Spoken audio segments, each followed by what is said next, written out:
নমস্কার বন্ধুরা, আজকে আমি নীলিমা কুকিং শো থেকে যে আম নিয়ে এসেছি। আমের করব আম কাসুন্দি। আপনারা দেখতে থাকুন আমি কিভাবে বানাচ্ছি। খুব সহজে, খুব ভালোভাবে, তাড়াতাড়ি করে হয়ে যায়। কিভাবে বানাই, কি কি মশলা দিয়ে, আপনারা দেখতে থাকুন। আমটা আগে কেটে নিচ্ছি, কেটে নিয়ে তারপর ধোবো, ধুয়ে তারপর বানাবো। কম সময়ের মধ্যে খুব ভালো হয় এই আচারটা, আম কাসুন্দিটা। বন্ধুরা আমি গ্যাস ধরিয়ে দিচ্ছি। এই যে আমি মশলা, এই যে জোয়ান ভেজে নেব। এই জোয়ান ভেজে গুঁড়ো করব। একটু কড়াইতে এই যে সর্ষেটা একটু হালকা গরম করে এটাও গুঁড়ো করব। আমি দিয়ে দিচ্ছি জোয়ানটা ভেজে নিই। সর্ষেটা খালি কড়াইয়ের মধ্যে দিয়ে দেবো, তাতেই মচমচে হয়ে যাবে, তাহলে গুঁড়ো করতে সুবিধা হবে আমার। বন্ধুরা আমি কড়াইতে এবার দিয়ে দিচ্ছি তেল পরিমাণ মতন, আমার যেটা লাগবে।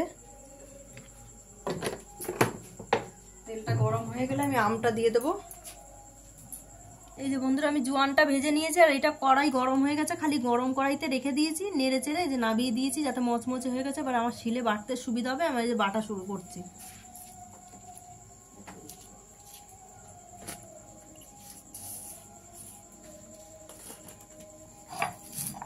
আস্তে আস্তে এইভাবে আমরা পুরোটাই আমি বেটে নেব।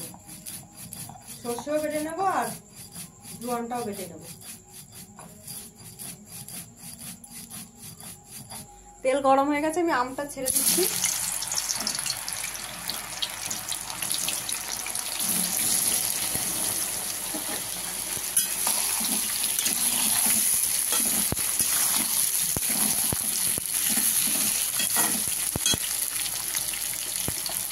পরিমাণ মতন দিয়ে দেবো হলুদ গুঁড়ো,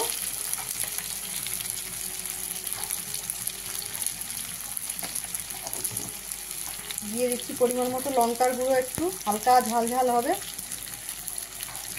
3 চামচ মতন দিয়ে দিলাম ছোট চামচে। পরিমাণ মতো দিয়ে দিচ্ছি আমি নুন।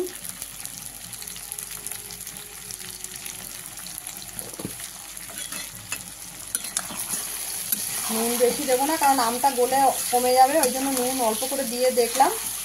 যদি লাগে পরে আমরা দেখে আর একবার দেবো, যেটুকু লাগবে, না লাগলে আর দিতে লাগবে না। আমটা গলে যাবে, একটু চিনি দেবো, কিন্তু এখন দেওয়া যাবে না, আমটা আগে গলে যাক। এই যে আমার এমনি জোয়ান এই যে গুঁড়ো করা হচ্ছে, এইভাবে সব জোয়ানটাই আমি গুঁড়ো করে নেব। জোয়ানটা গুঁড়ো হয়ে গেল। এবার সর্ষেটা আস্তে আস্তে এই যে বেটে নিচ্ছি। সর্ষেটা এইভাবে বেটে গুঁড়ো করে নেওয়া হবে পুরো। এই যে বন্ধুরা আমার সর্ষে বাটা হয়ে গেছে, এই যে জোয়ান বেটে রেখেছি। এইবার আমি ওই যে আমটা গলা গলা মতন হয়ে এসছে, আর একটু গলবে, একদম গলে লেই হয়ে যাবে। তারপর আমি চিনিটা দেবো, অল্প করে হালকা করে চিনি দেবো পরিমাণ মতো। টক টক মিষ্টি মিষ্টি হালকা মশলা হবে। দেখুন বন্ধুরা এই যে আমার আমটা গলে এসছে, আর একটু গললে আমি চিনিটা দিয়ে দেবো। আর এখন যদি চিনিটা দিই আমটা শক্ত হয়ে যাবে, আমটা একদম গলে যাবে, তারপর চিনিটা দেবো। চিনি দিয়ে দিচ্ছি পরিমাণ মতন, 2 চামচ মতো চিনি দিয়ে দিলাম। এবার এটাকে নাড়বো, নেড়ে ফের চিনিটা গলে জল টাইপের হবে, ওটা টেনে গেলে নাবিয়ে দেবো। নাবিয়ে মশলা দিয়ে দেবো। হয়ে গেছে বন্ধুরা আমার। এবার আমি বন্ধ করে দিচ্ছি, দিয়ে এবার মশলাটা দিয়ে দেবো। দেখুন আপনারা এই যে এরকম হবে। দিয়ে দিচ্ছি জোয়ানের গুঁড়ো,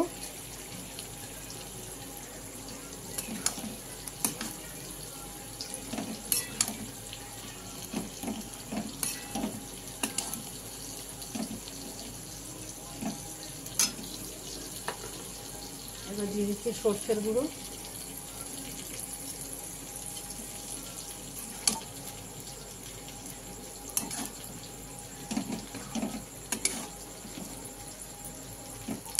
আর একটু দিয়ে দিচ্ছি পরিমাণ মতন। আম যেরকম দেবেন আপনারা সেরকম পরিমাণ মতন বুঝে আপনারা দেবেন। দেখুন বন্ধুরা এটাকে আম কাসুন্দি বলে। আপনাদের ভালো লাগলে আপনারাও বাড়িতে বানিয়ে ট্রাই করে দেখতে পারেন কেমন লাগে। আর নীলিমা কুকিং শোটিকে আপনারা সাবস্ক্রাইব, লাইক, কমেন্ট, শেয়ার করে দেবেন।